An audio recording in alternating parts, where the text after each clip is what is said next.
तर ती जान्हवी आहे ना, त्या जान्हवी मास्टर माइंड काय आहे माहिती आहे का? बिकॉज काही दिवसाआधी इंस्टाग्रामवरती एक मेम व्हायरल झालं होतं की अरबाज लाईक समोर माचो बॉय सारखं काहीतरी बोलत असतो आणि त्याला जान्हवी ज्या नजरेनं बघत असते की हाय अबे जल्दी बोल, कल सुबह पनवेल निकलना है. मैत्री असेल बाबा, आम्हाला काय त्याच्याबद्दल घेण्यात येणं नाही, तुमची मैत्री चांगली असेल. पण कालच्या एपिसोडमध्ये काय झालं माहितीये का?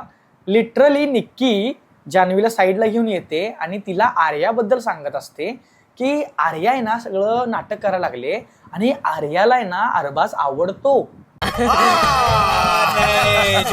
असं मला वाटतं.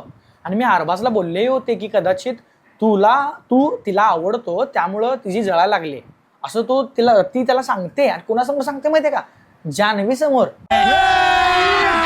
अभी मजा आएगा ना भिड़ो. आणि जान्हवीचे एक्सप्रेशन पण बी लाईक यार ये मुझे क्यों बता रही है.